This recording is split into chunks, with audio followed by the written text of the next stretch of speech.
Hello everyone, welcome to our lecture on microprocessor systems and interfacing. In today's lecture, I will introduce you to microprocessor-based systems and different number systems that we would need to understand concepts of microprocessor-based systems. This is a typical microprocessor-based personal computer system. In this typical microprocessor-based system, we have a microprocessor in the middle, and there are different types of buses that are connected to input and output system of the computer system and memory system. In the microprocessor, it can be an 8086 microprocessor if we are talking about Intel microprocessor, but it can be a microprocessor of any other manufacturer. 8086, 8088, 80186, 80188, and can be. There are a number of microprocessors from different manufacturers, and even from Intel. There are many latest microprocessors. So microprocessor can be either of these or any other microprocessor. On the other side, we have input and output system, where we can connect input devices and output devices with the microprocessor through the input and output system. These input and output devices can be printer, can be serial communication, floppy disk drive, even it is not that much frequently used, hard disk drive, mouse, CD-ROM drive, plotter, keyboard, monitor, and there are a number of other input and output devices not listed here. So we can connect a variety of input and output devices with the microprocessor. And we have a memory system, and there are a number of memory types that we can connect with the microprocessor. For example, dynamic RAM, random access memory, which is also referred to as DRAM, static random access memory, which is referred to as SRAM, cache memory, read-only memory, ROM, flash memory, EEPROM, which is electrically erasable programmable read-only memory. So there are a number of types of memory system that can be connected to the microprocessor through different types of buses. So any of these components can be replaced to have a microprocessor-based personal computer system. The memory map of a personal computer, for example, consists of three major areas.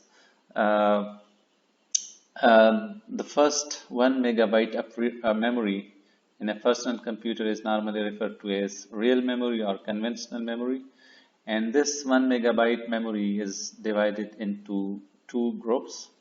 And the first 640 kilobytes of memory is called transient program area, which is the area of memory that is being used by different user programs.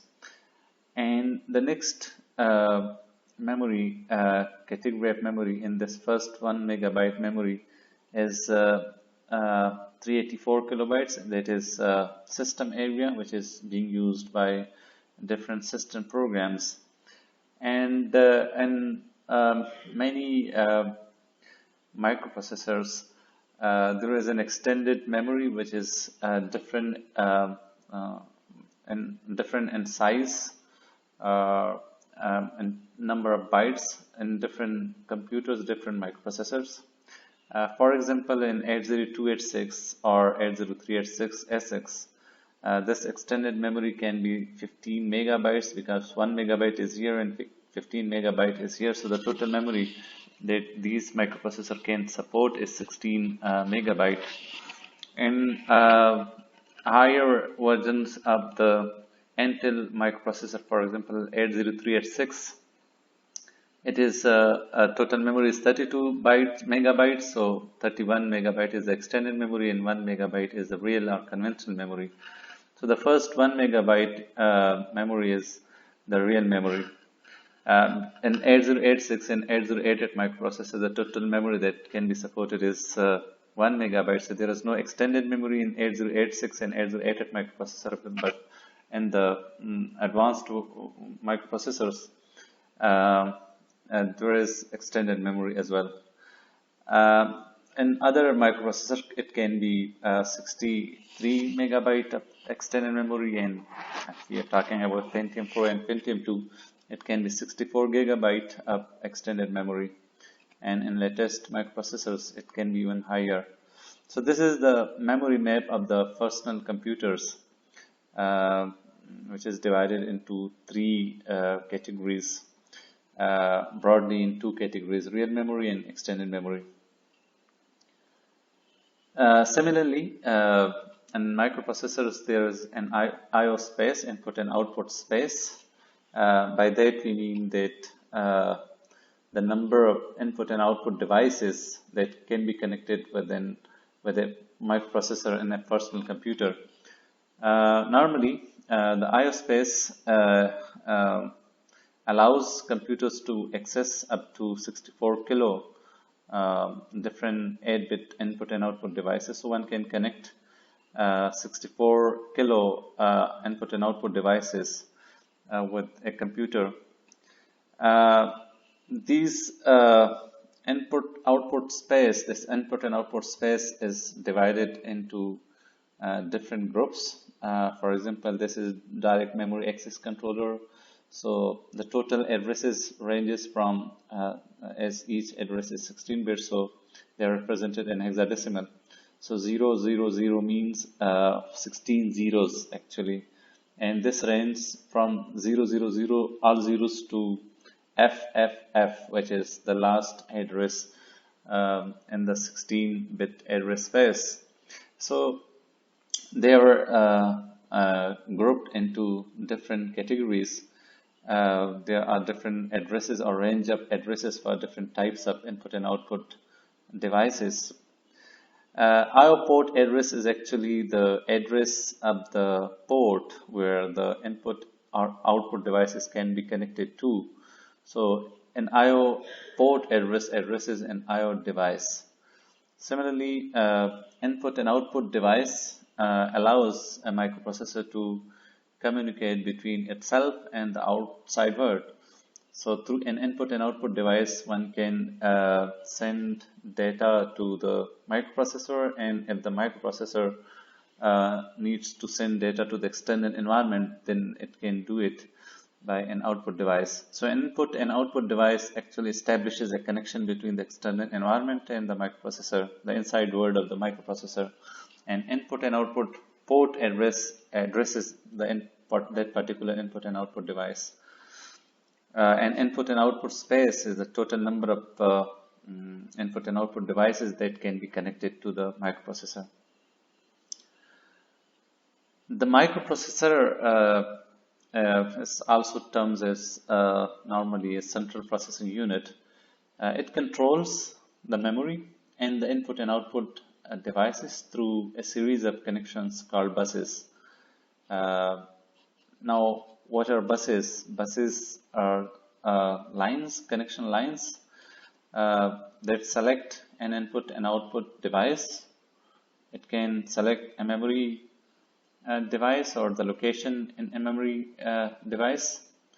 Buses can also be used to transfer data between an input and output device or memory and microprocessor. It can transfer data between microprocessor and input and output device. It can transfer data between memory and the microprocessor, and it can also transfer data between input and output device and memory directly. Buses can also be used to control the input and output and the memory system. Not only buses are used to transfer data between them, but they can also be used to control them through different control signals. Memory and the input-output devices are controlled through the instructions that are stored in the memory and executed by the microprocessor. So what happens in the microprocessor is that the microprocessor takes some instructions which are also called programs. So program is basically a set of instructions that are stored in the memory, and those instructions in the memory are executed by the microprocessor, and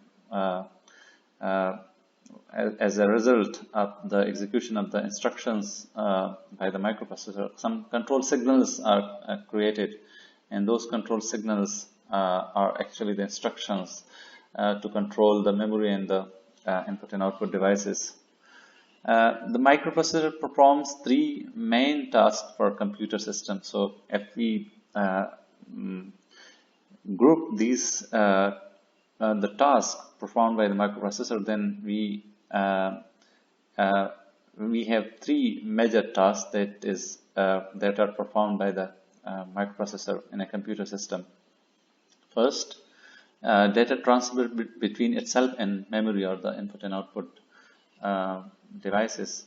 So what it does, that it transfers data between itself, the microprocessor, and the input and output devices, and it transfers data between itself and the memory. So microprocessor transfers data to and from the memory, while at the same time it can transfer data to and from the input and output devices. So it can send data to input and output devices and to the memory, and it can also read data from the memory and the input and output devices.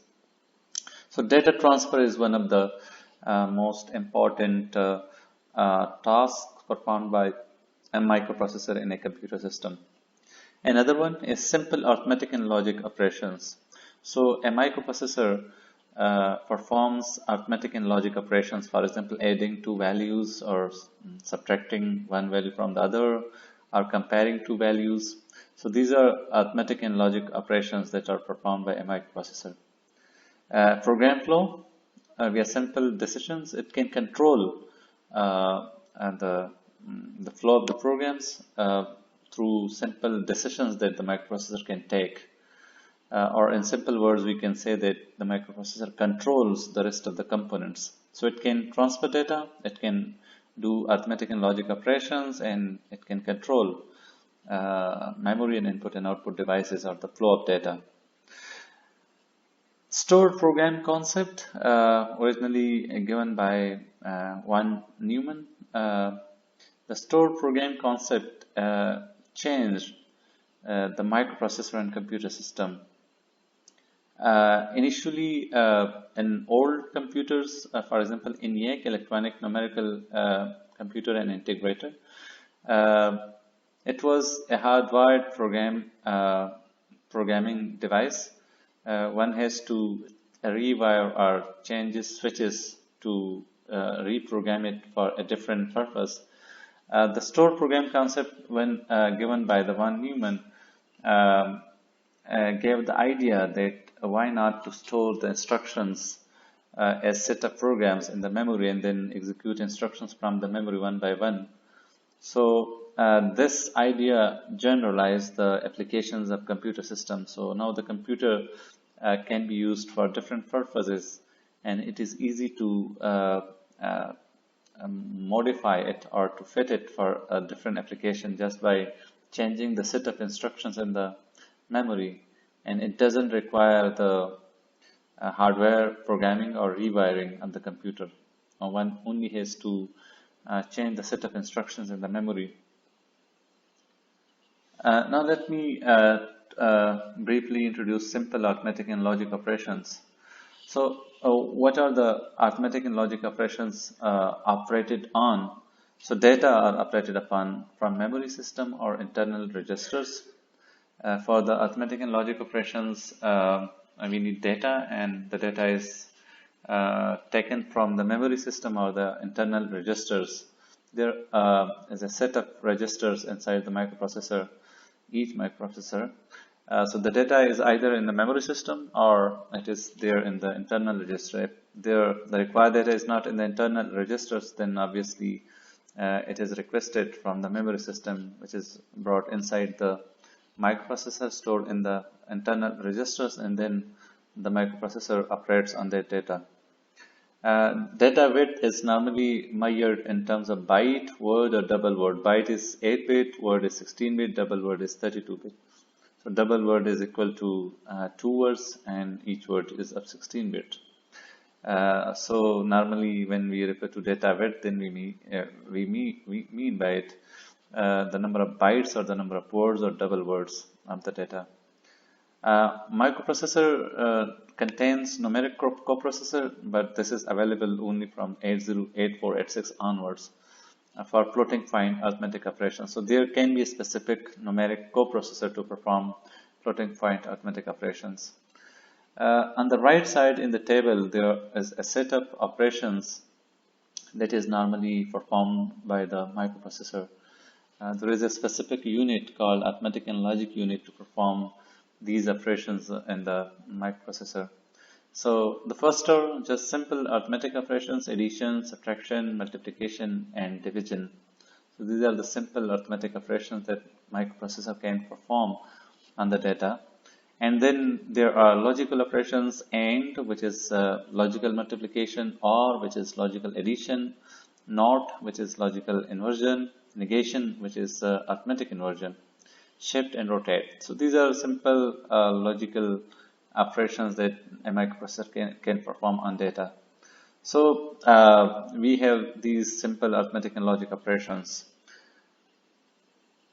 A microprocessor has to take some important decisions to control different components by generating some control signals. So these are some decisions found in the 8086, 80486, Pentium Pro microprocessor, and many of them are or even more are available in the latest microprocessors as well. So the decisions, these are the major decisions that microprocessor can take. 0. It tests a number for 0 or not 0. For example, if there is an operation, for example, adding two numbers, then at the end it can check or it can test if the result is 0 or not. For example, we can subtract one number from the other, and if the result is 0, then we can say that both of the numbers are equal. Or there can be a number of other decisions that just only by checking if the result is 0 or not. A sign, the microprocessor can check the sign of the result, test a number for positive or negative. If there is a sign, negative sign, then we can say that the number is negative. So sign is important, and there are a range of decisions that can be taken just by checking if the result is a sign, there is a sign or not, if the number is positive or negative. Similarly, carry, it tests for a carry after addition or a borrow after subtraction. When two numbers are added, for example, two 8-bit numbers are added, then it can check if a carry was generated after adding the most significant 2 bits.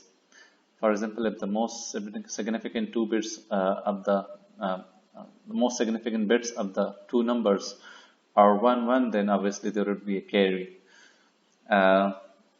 So query is tested, and a number of decisions can be taken whether or not a carry was generated. And similarly, when two numbers are subtracted, then a borrow is tested or checked if a borrow was needed or not. So that is also important for the microprocessor, in particular when it needs to take some decisions. Parity, it tests a number for an even or odd number of ones. That is also called even parity, and the other is odd parity. So it counts the number of ones in the result, and based on that, it can check if the parity is odd or even, and then some decisions are taken. Overflow, test for overflow, that indicates an invalid signed result after addition or subtraction. Overflow is important decision, and quite similarly, a number of decisions are taken based on if there is an overflow or not.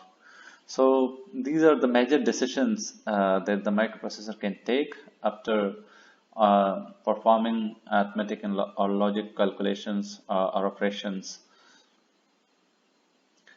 A bus is a common group of wires that interconnect components in a computer system. There are three types of buses. One is the address bus, the other is data bus, and the third one is control bus. Address bus, as I previously explained, takes a number of bits that represent the address of a memory location in a memory, or it can represent the I/O port address to locate an input and output device. Data bus is responsible to transfer data between the microprocessor and any input and output device or the memory. So it can transfer data between the microprocessor and the memory, or it can transfer data between itself and the input and output devices. So whenever the microprocessor needs data from the memory or from the input and output device, the data is read using the data bus. And it can also send data to the memory device and to the input and output device.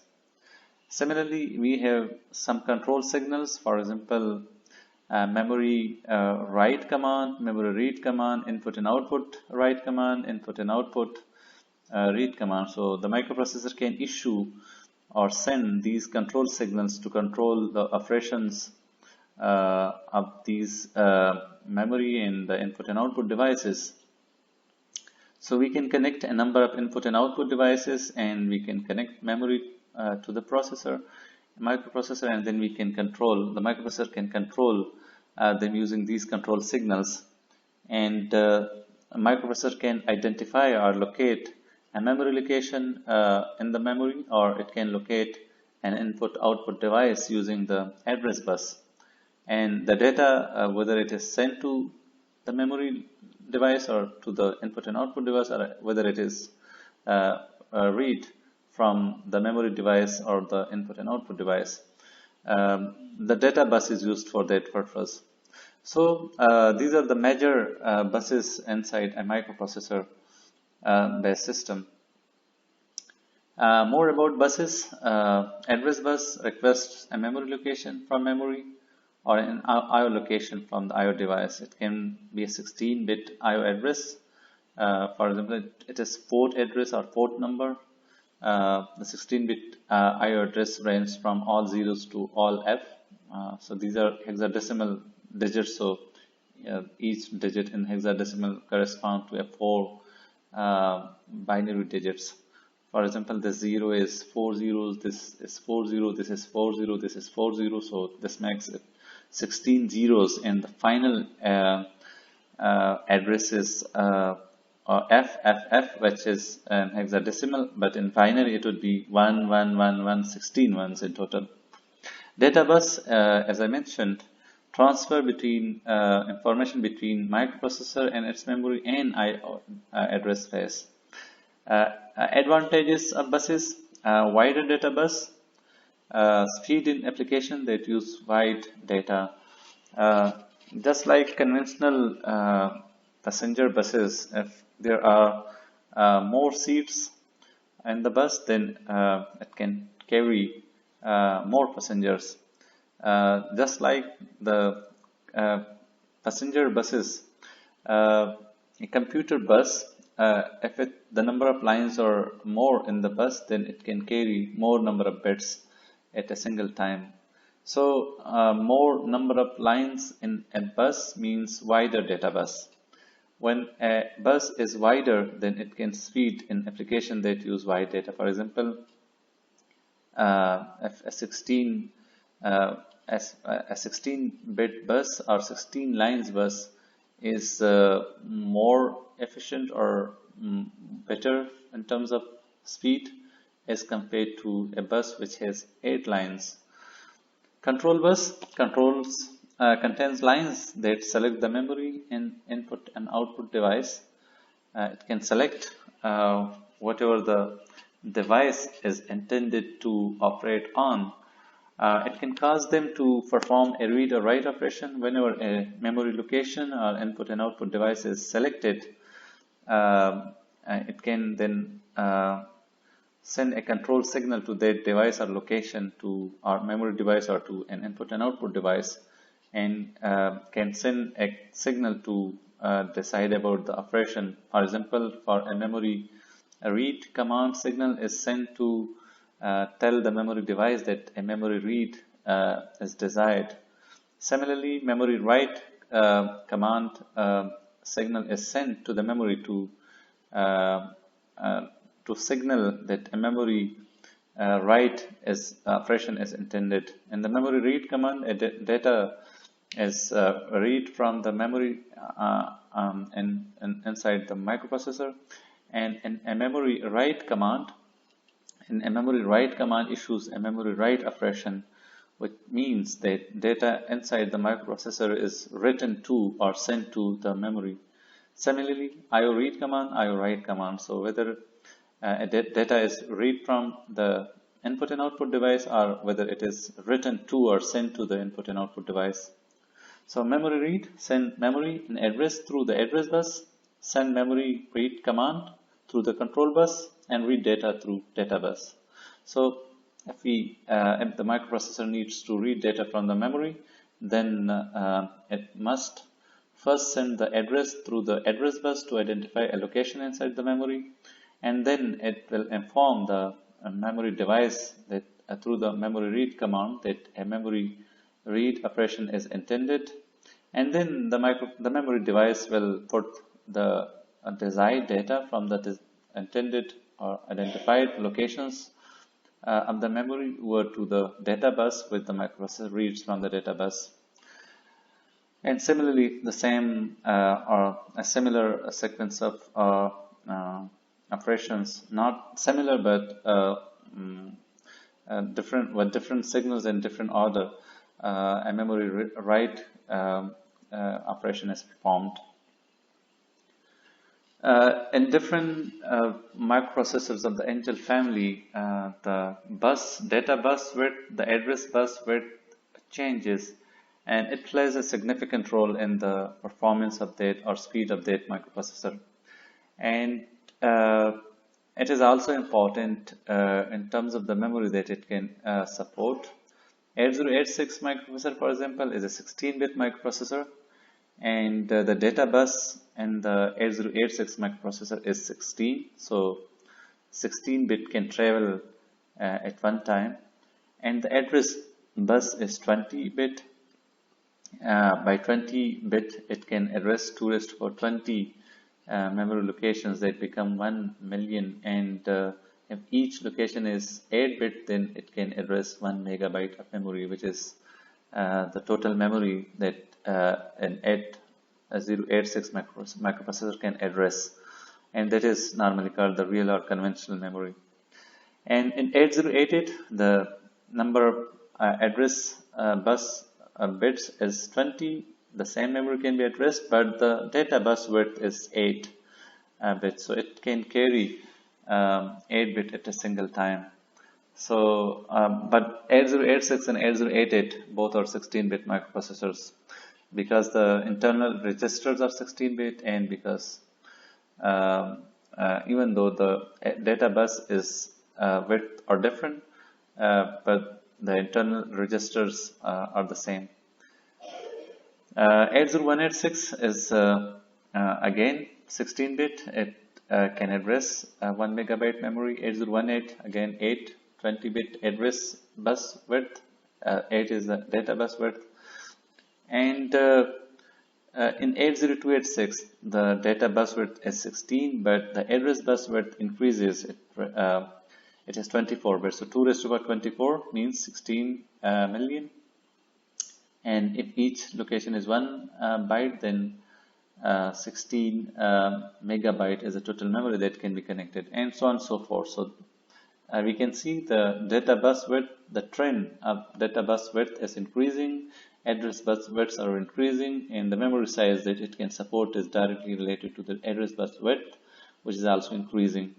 So the memory that the latest microprocessor can support is quite higher as compared to the 8086 and 8088 microprocessor. Let me briefly introduce with number systems. In microprocessors, data is normally represented, numbers are represented using different number systems, and the most popular number systems are decimal, binary, octal, and hexadecimal number systems.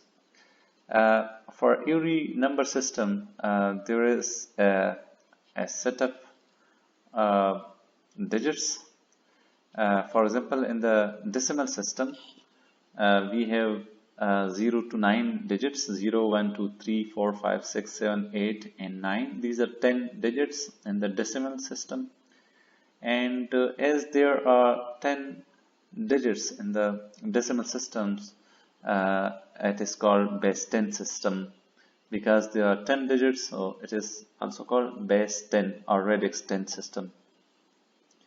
In the binary, there are just 2 digits, 0 and 1, and it is also called base 2 or radix 2 system. Similarly, octal, we have 8 digits, 0 to 7, 0, 1, 2, 3, 4, 5, 6, 7, and it is also called base 8 or radix 8 system. Hexadecimal, we have 16 digits, 0 to 9, these are 10 digits, then A to F, these are 6 digits. So we have in hexadecimal there are 16 digits. Normally the convention is that if a number system has less than 10 or equal to 10 digits, then the first digits are chosen for that system. For example, in the octal, the first 8 digits from the decimal are chosen for the octal. For the binary, the first 2 are chosen for the binary. For the hexadecimal, as there are 16 digits, so the first 10 digits of the decimal are used in the hexadecimal, and then the first 6 letters from the English letters are chosen for the rest of digits in the hexadecimal system. There are positional notations that are used to represent numbers in different number systems. The first is a radix point or the decimal point. The decimal point is important notation which is used in the real numbers. Weight, there is a weight of each digit position.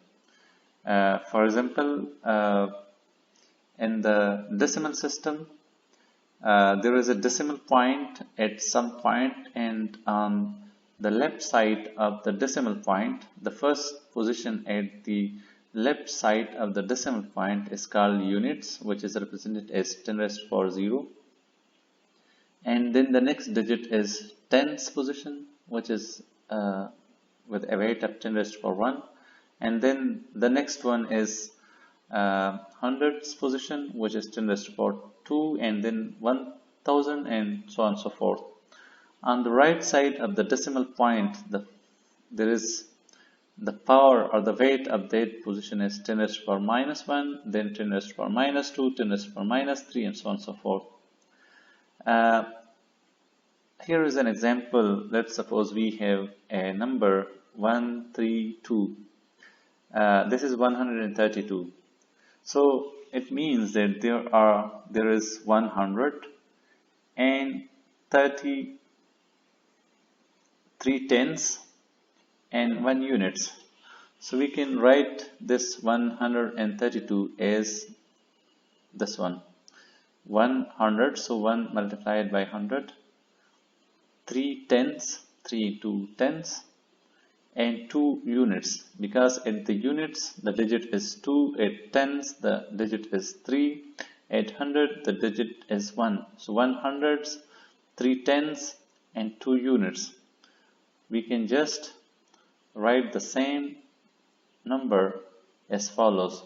1 cross 100 is written as 10 raised to the power 2, plus 3 into 10 can be written as 10 raised to the power 1, and 2 plus 1 can be written as 10 raised to the power 0. So we have introduced these powers with 10 raised to the power 0, 10 raised to the power 1, 10 raised to the power 2.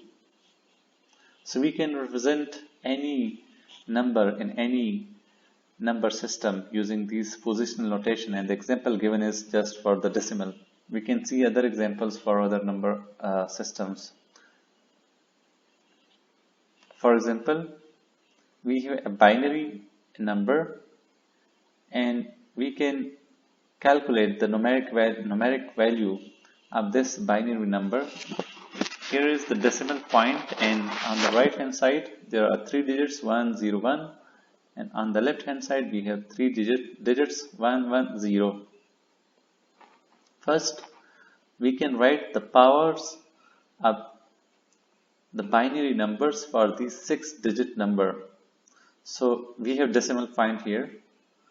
For the right 3 digits, we begin with 2 raised to the power minus 1, 2 raised to the power minus 2, 2 raised to the power minus 3. If there would be a 4th digit, then you would just write 2 raised to the power minus 4. On the right side of the decimal point, we have just 3 digits, so we just wrote powers for them. On the left hand side, we have 3 digits. At the unit, 2 raised to the power 0, at the tens, 2 raised to the power 1, at the hundreds, 2 raised to the power 2. These two is the base 2 or radix 2 because we are talking about the binary numbers, so we are using the base 2. Now each power can be converted to a weight. Just calculate the value. 2 raised to the power minus 3 is 1 over 8, and that would give us 0.125. 2 raised to the power minus 2 is 1 over 4, that is 0.245, and 2 raised to the power minus 1 is 1 over 2, that would give us 0.5. And on the left hand side of the decimal point, 2 raised to the power 0 is 1, 2 raised to the power 1 is 2, 2 raised to the power 2 is 4. Just we calculate the value of these powers. Now we have the binary number and we want to calculate the numeric value of this binary number. Now just multiply. We have written the weights over the corresponding digits, and just multiply these weights with these digits and sum them, add them. For example, 0.125 is multiplied with 1, so we would get this, plus 0.25 is multiplied with 0, so we would get 0. 0.5 is multiplied with 1, we would get 0.5, plus, and 1 is multiplied with 0, so we get 0. 2 is multiplied with 1, so we get 2. 4 is multiplied with 1, so we get 4. Add them from the leftmost value till the rightmost value, and we would get 6.625. This is the numeric value of this binary number, and this value is in the decimal system. So we can think of it as a conversion from this binary number is converted to a decimal number. The same can be repeated for the number and represented in the base 6 system. In the base 6, we would have digits 0 to 5, 0, 1, 2, 3, 4, 5. So these 6 digits would make base 6 system. So just we have 3 digits. For the digits on the right hand side of the decimal point, which is 2, just write 6 raised to the power minus 1. If there would be a second digit on the right hand side of the decimal point, we would wrote 6 raised to the power minus 2, 6 raised to the power minus 2, and minus 3, and so on and so forth.